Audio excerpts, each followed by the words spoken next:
In the summer of 2010, Stanley McChrystal, U.S. Army general and Afghan war commander, reportedly trashed the U.S. civilian military leadership, in effect forcing President Barack Obama to ask him to resign. The display of disrespect was striking, but more telling were the details about McChrystal's handling of smaller matters.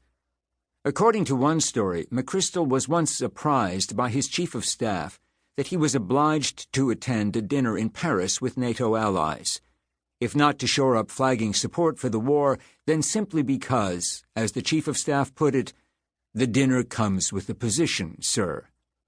McChrystal held up his middle finger, retorting, "Does this come with the position?"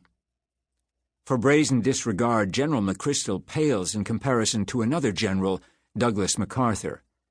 During the Korean War, MacArthur was a law unto himself, in matters both big and small. He quarreled defiantly in public with President Truman, agitating for nuclear war. In their eventual confrontation at Wake Island, MacArthur went so far as to arrive first, and then order the president's approaching plane into a holding pattern.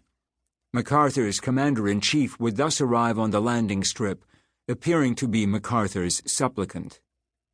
In explaining why he subsequently relieved MacArthur of his command, Truman said, "I fired him because he wouldn't respect the authority of the president.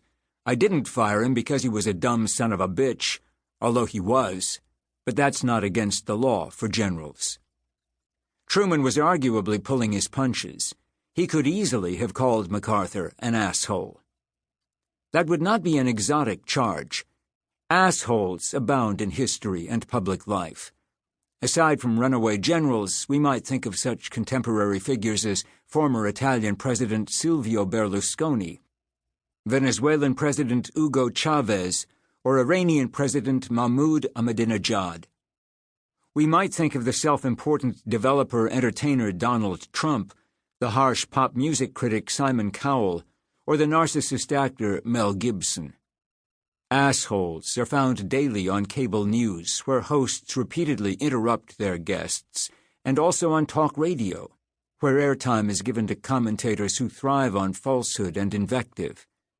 Even as this demonstrably degrades the public debate so vital for a healthy democratic society, overheated commentators get rich and famous, while clearly having a really great time.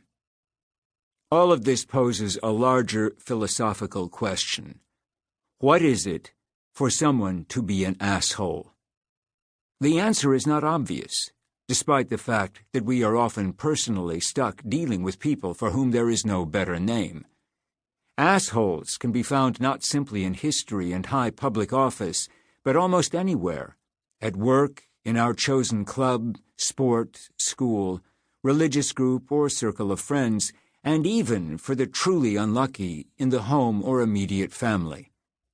Try as we might to avoid them, we often simply have to manage encounters that come, for most of us, with great difficulty and personal strain. The asshole is not just another annoying person, but a deeply bothersome person. Bothersome enough to trigger feelings of powerlessness, fear, or rage. To make matters worse, we may be unable to understand why exactly someone should be so disturbing. We may feel certain only that asshole is a suitably unsavory name for this particular person. While most of us could use advice in asshole management, we cannot get far without an answer to our initial question, what is it for someone to be an asshole? If nothing else, a good answer, a good theory of the asshole, would be intellectually interesting. It would give us the concepts to finally think or say why some people disturb us so. That, in turn, would ideally open a window into deeper aspects of morality and social life. We would see what assholes reveal about the human social condition and why assholes are everywhere, in every society. Ideally, a good theory would be practically useful. Understanding the asshole we are stuck with might help us think constructively about how best to handle him. We might get a better sense of when the asshole is best resisted and when he is best ignored. A better sense of what is and what is not worth fighting for.